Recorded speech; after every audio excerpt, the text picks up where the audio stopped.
Je vais lire un extrait d'un livre que le plongeur de l'établissement où je me trouvais m'a prêté. Et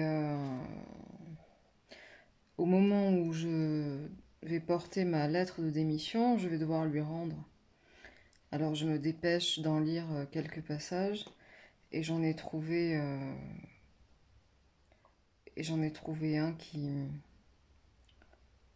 dont je vais faire une courte lecture.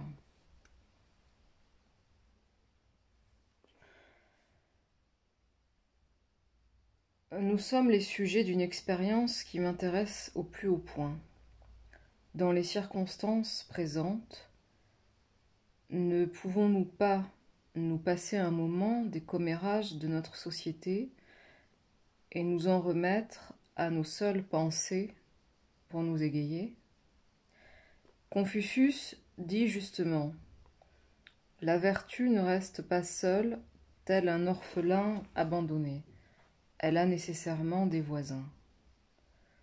En pensant, nous sortons parfois de nous-mêmes, mais dans un sens tout à fait sain.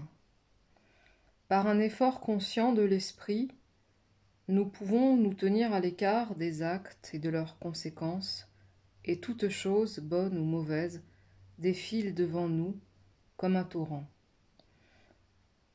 Nous ne sommes pas complètement impliqués dans la nature. Je suis tantôt le bois flotté dans le cours d'eau, tantôt Indra qui du ciel le regarde. Il m'arrive d'être touché par une représentation théâtrale, et d'un autre côté, il m'arrive de ne pas être touché par un événement réel qui devrait apparemment me concerner bien davantage. Je me connais seulement en tant qu'entité humaine, la scène, pour ainsi dire, de pensée et d'émotion, et je me rends compte qu'une certaine dualité me permet de me tenir aussi loin de moi-même que d'un autre. Quelle que soit l'intensité de mon expérience, j'ai conscience de la présence critique d'une partie de moi qui, d'une certaine manière, ne fait pas partie de moi, mais est un spectateur, qui, loin de partager la moindre expérience, prend des notes dessus, et ce n'est pas plus moi que vous. Dès que la pièce de théâtre qu'est la vie est finie, et ce peut être bien, et ce peut bien être une tragédie, le spectateur s'en va. De son point de vue, c'était une sorte de fiction, une simple œuvre d'imagination. Ce dédoublement peut aisément faire de vous un mauvais voisin et un ami peu fiable, parfois. Je trouve salutaire d'être seul la plupart du temps. La compagnie, même la meilleure, est bientôt fatigante et nocive. J'aime être seul. Je n'ai jamais trouvé compagnon d'aussi bonne compagnie que la solitude. Nous nous sentons en général plus seuls en nous mêlant aux autres que lorsque nous restons chez nous. Où qu'il soit, l'homme qui pense ou qui travaille est toujours seul. La solitude ne se mesure pas à la distance qui sépare un homme de ses semblables. L'étudiant réellement zélé dans l'une des ruches surpeuplées de l'université de Cambridge est aussi solitaire qu'un derviche du désert.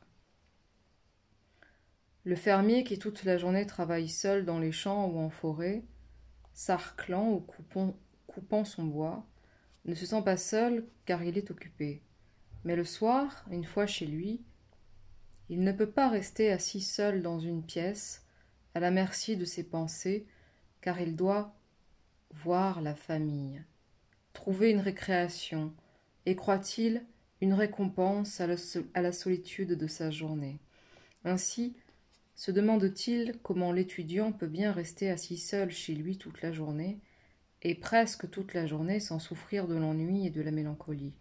Mais il ne saisit pas que cet étudiant, bien que dans son logis, est toujours au travail dans son champ à lui, qu'il coupe le bois dans sa forêt, comme tout le fermier dans la sienne, et qu'à son tour, il cherche la même récréation et la même compagnie que ce dernier, bien que sans doute sous une forme plus condensée. La compagnie est souvent de piètre qualité. Nous nous rencontrons à des intervalles très rapprochés, sans avoir eu le temps d'acquérir la moindre valeur nouvelle pour autrui. Nous nous retrouvons 3 fois par jour pour les repas, où chacun offre à l'autre une énième dégustation de ce vieux fromage moisi que nous sommes. Afin de rendre supportable cette fréquentation effrénée et de ne pas aboutir à une guerre déclarée, il nous a fallu accepter un certain nombre de règles, appelées étiquette et politesse. Nous nous rencontrons au bureau de poste, dans les réunions sociales et tous les soirs au coin du feu. Nous vivons serrés les uns contre les autres, en nous barrant sans cesse la route et en nous bousculant. Et je crois que nous perdons ainsi un peu de respect les uns pour les autres. Une fréquence moindre suffirait sans nul doute pour toutes les communications importantes et cordiales.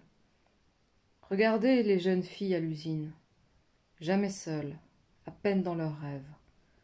Tout irait mieux s'il y avait un seul habitant aux 1000 carrés, comme là où je vis. La valeur d'un individu ne réside pas dans sa peau pour qu'il nous faille le toucher.